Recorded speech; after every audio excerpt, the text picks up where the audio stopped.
एक बार द्रोण गुरु ने राजकुमारों पांडवों कौरवों को पढ़ाने का जब शुरू किया था तो पहले उन्होंने कहा कि पहला पाठ पढ़ाते हुए कि सत्यम वद, सत्य बोल। दूसरे दिन कई राजकुमार ने आकर वह पाठ सुनाया कि गुरुजी हमने कल ये सीखा था। दूसरा पाठ चला। तीसरे दिन राजकुमारों ने कहा कि गुरुजी कल आपने ये पाठ चलाया था। युधिष्ठिर से पूछा तो उसने कहा कि गुरुजी अभी तो मैं सत्यम वद को ही पक्का कर रहा हूं। चौथे दिन पूछा तो और राजकुमार और पाठ की बात बता रहे थे और युधिष्ठिर कह रहे थे गुरुजी अभी तो मैं सत्यम वद को ही पक्का कर रहा हूं। कई दिन बीत गए और युधिष्ठिर ने एक ही पक्का किया, सत्यम वद। और वह एक सत्यम वद पाठ को पक्के करते करते करते युधिष्ठिर धर्मराज बन गए।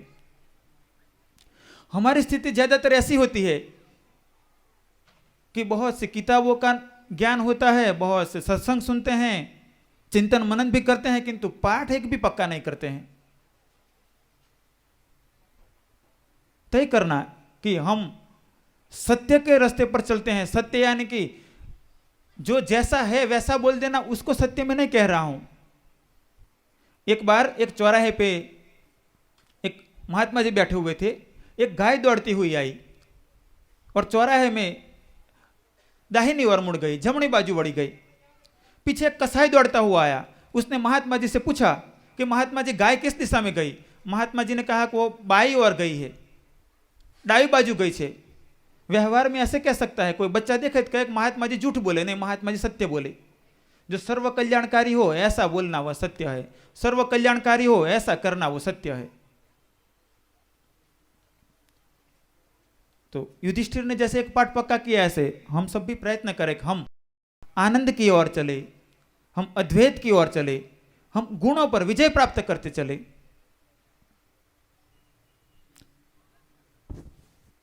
कई महापुरुष ऐसे हो गए कि जिन्होंने निष्ठापूर्वक उस स्थिति को प्राप्त किया था, निष्ठापूर्वक प्रयत्न किया और उसी स्थिति को प्राप्त किया था। कबीर जी ने कहा है कि बूढ़ा वंश कबीर का पुत भया कमाल, डूबा वंश कबीर का पुत भया कमाल। मतलब बुड़ जाना, डूब जाना, यानी हम कहते हैं कि जल के अंदर वो डूब गया, बुड़ गया। तो कबीर जी ने कहा कि बूढ़ा वंश कबीर का पुत भया कमाल।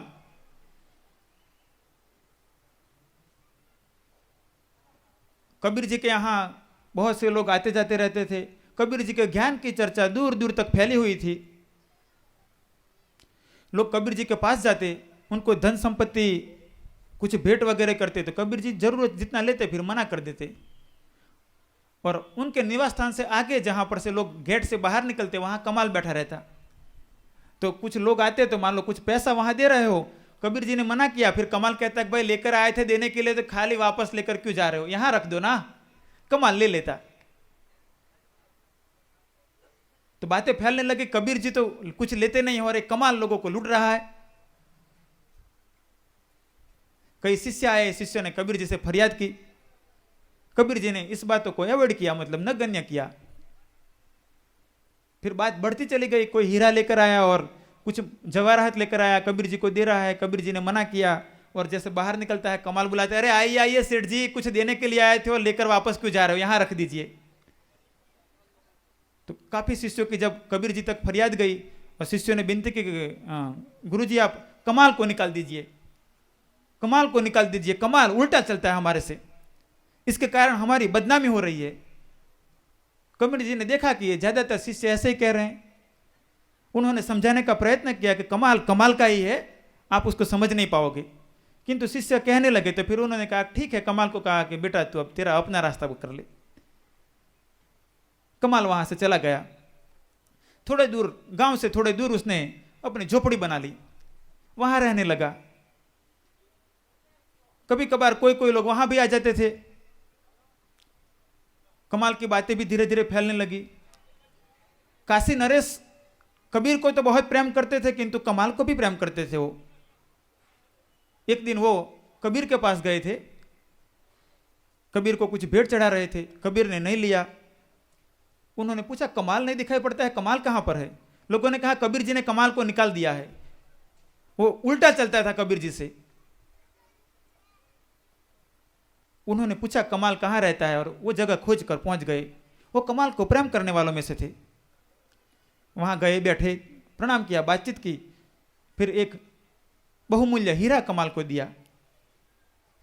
कमाल ने कहा राजा जी आप भेंट लाए ही हैं तो ठीक है, यहां पर रख दीजिए। राजा ने देखा कि लोग ठीक कहते थे, उसको बहुमूल्य हीरा देखकर लालच लग गई। काशी नरेश ने कहा कि कहां पर रखे उसे, कहीं पर भी रख दीजिए, झुग्गी में, झोपड़ी में, कहीं पर भी रख दीजिए। राजा ने इसका एक कोना बताते हुए कहा कि यहां पर रख दूं, तो कमाल ने कहा ठीक है राजा जी वहां रख दीजिए। राजा ने सोचा कि अभी तो वो ऐसे कहकर अपनी फकीरी बता रहा है, किंतु जैसे ही मैं जाऊंगा तो लेकर फिर मौज करेगा वो। काशी नरेश वहां से चले गए। थोड़े दिन के बाद फिर से आए हो, कमाल को प्रणाम किया, बैठे, थोड़ी बातचीत हुई। फिर उन्होंने बात की कि कमाल आपने वो बहुमूल्य हीरे का क्या उपयोग किया। कमाल ने कहा कि राजा जी आपने जहां रखा होगा वहां पड़ा होगा, वो पत्थर ही तो था। राजा ने जाकर वो झुग्गी के कोने में देखा तो वहां पर ही वो बहुमूल्य हीरा पड़ा हुआ था।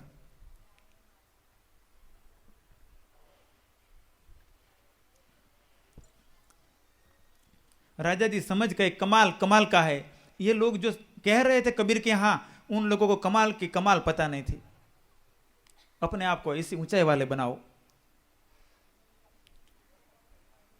अपने गुणों को इतनी ऊंचाई पर ले चलो कि तमोगुण, रजोगुण और सत्वगुण तीनों में काम करते हुए भी तीनों गुणों से परे हो।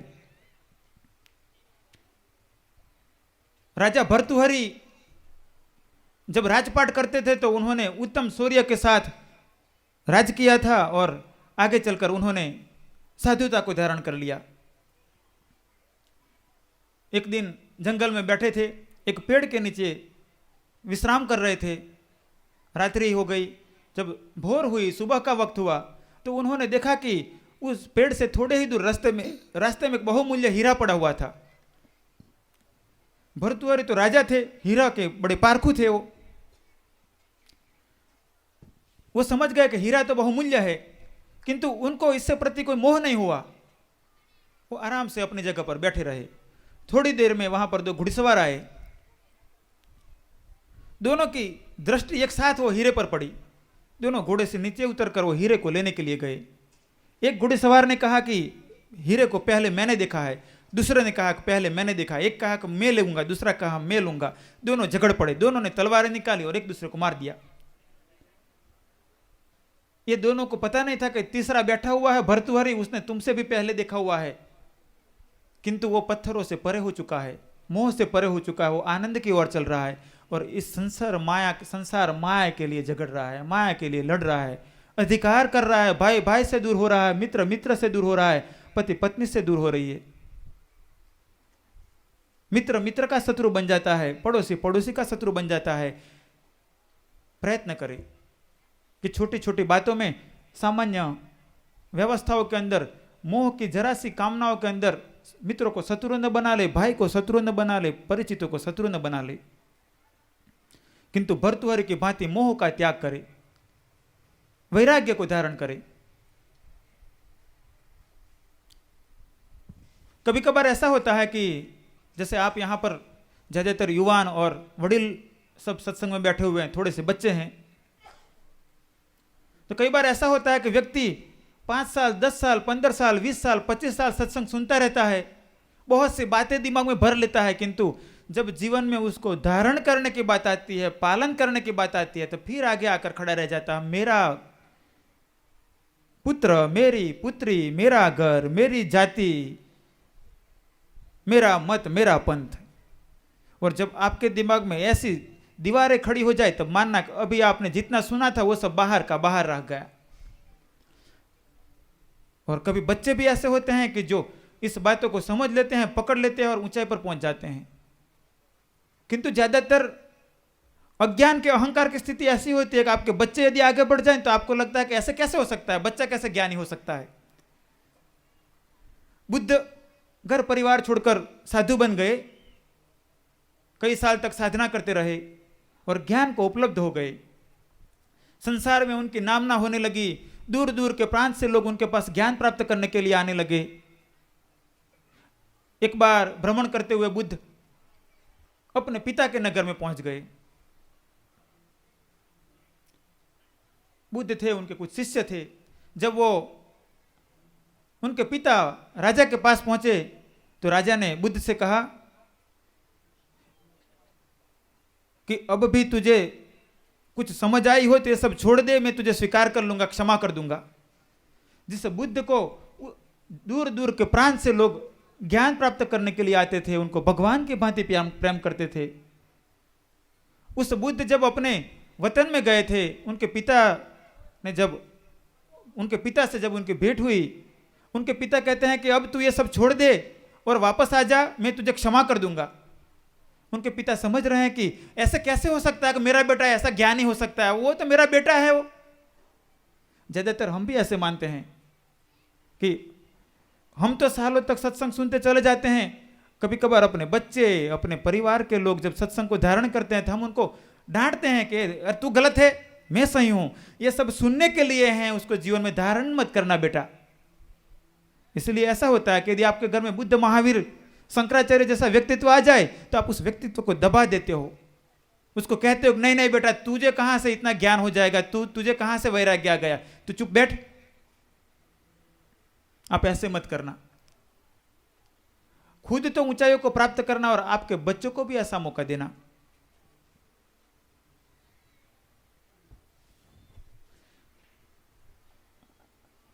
और होता क्या है, कई बार जैसे बच्चों में भी होता है, आप में भी होता होगा।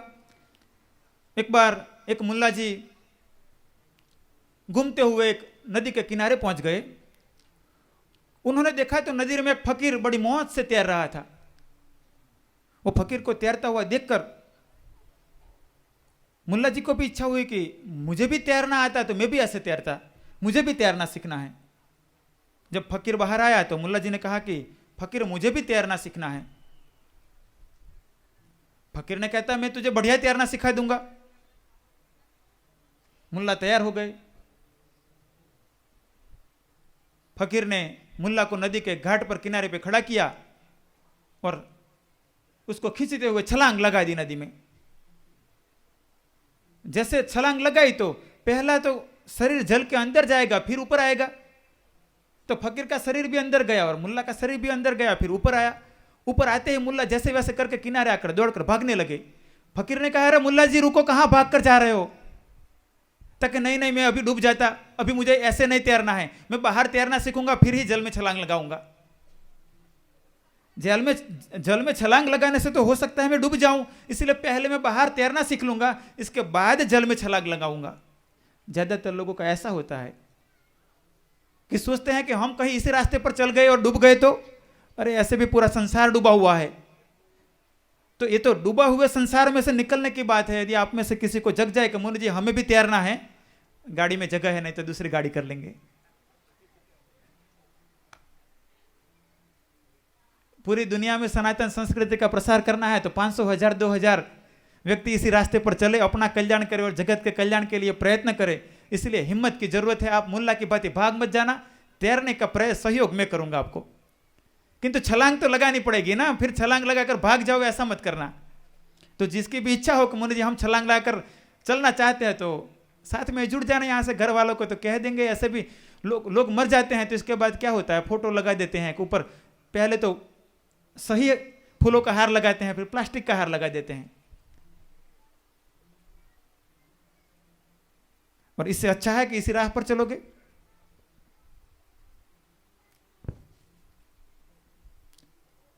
एक बार ये सब बातों में ऐसा होता है कि तो हम भी हिम्मत करते हैं, हम भी आगे चलते हैं, किंतु माया के आकर्षणों को छोड़ना पड़ेगा, माया के मोह को छोड़ना पड़ेगा। कमजोर करो धीरे धीरे उसे, उसको छोड़ो। नहीं तो हालत क्या होती है, व्यक्ति धर्म को प्रेम करता है, चाहता है कि मैं धर्म के रास्ते पर आगे बढ़ूं, किंतु माया की बात आती है तो वापस मुड़ जाता है। मान लो आप लोगों में से ऐसे, मैं अभी कहूं कि भाई प्रति महीने 3 दिन मुझे दो आप सनातन संस्कृति प्रसार के लिए, हो सकता है ज्यादातर लोग तैयार हो जाए, किंतु जैसे महीना पूरा होना आएगा ना, कहेंगे मुन्नी जी मुझे थोड़ा सा वो खेत का दस्तावेज करना है, अभी रजिस्ट्री बाकी रह गई है तो मैं रजिस्ट्री का काम निपटा लूँ। और मुन्नी जी वो मेरे भांजी की सगाई की बात है ना, तो मुझे जाना ही पड़ेगा। मर जाओगे तो फिर क्या करोगे? वो भांजा भांजी मित्र रिश्तेदार इकट्ठे होकर फोटो इकट्ठा होकर सब थोड़ी देर बैठेंगे, फिर कहेंगे ऐसा हुआ उनको शॉर्ट लग गया था, इलेक्ट्रिक का शॉक लग गया था इसीलिए मर गए। कोई कहेंगे खड्डे में गिर गया था तो वहाँ मर गए।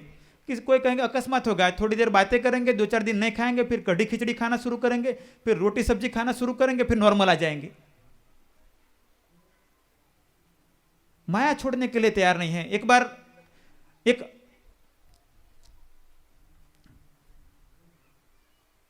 यहाँ मथुरा में जो होते हैं, क्या बोलते हैं आप, जो मिठाई की दुकान चलाते हैं हलवाई को, पंडा जी, पंडा। तो एक मथुरा के पंडा जी की बात है कि एक बार एक पंडा जी को किसी ने अपने घर खाने के लिए आमंत्रित किया। पंडा जी गए, खाने के लिए बैठे। यजमान ने बड़े आग्रह कर करके खिलाया। पंडा जी खाते गए खाते गए खाते गए, पौना घंटा, घंटा, सवा घंटा उन्होंने काफी खाना खाया। जब खाने का पूरा हो गया, पंडा जी उठ नहीं सकते थे अपनी जगह से, काफी ट्राई करते थे किंतु उठ नहीं पा रहे थे। यजमान ने गाड़ी की व्यवस्था की और उठाकर उनको गाड़ी में रखा और उनके घर पहुंचा दिया। उनके घर में रख दिया। उनकी पत्नी ने हंसते हुए कहा कि मेरे पिताजी का भी ऐसा ही होता था। मेरे पिताजी भी कई बार खाने के लिए जाते तो उनको उठाकर लाना पड़ता था, किंतु चिंता मत करो, ये गोली आप ले लो पानी के साथ तो इससे ठीक हो जाएगा। मेरे पिताजी गोली ले लेते थे तो इससे फिर उनको ठीक होता रहता। पंडा जी ने कहा एक गोली और पानी पी सकूं इतनी जगह होती तो और एक लड्डू ना खा लेता? यदि इतनी जगह होती कि एक प्याला पानी और गोली खा लो तो फिर पहले लड्डू ही खा लेता ना।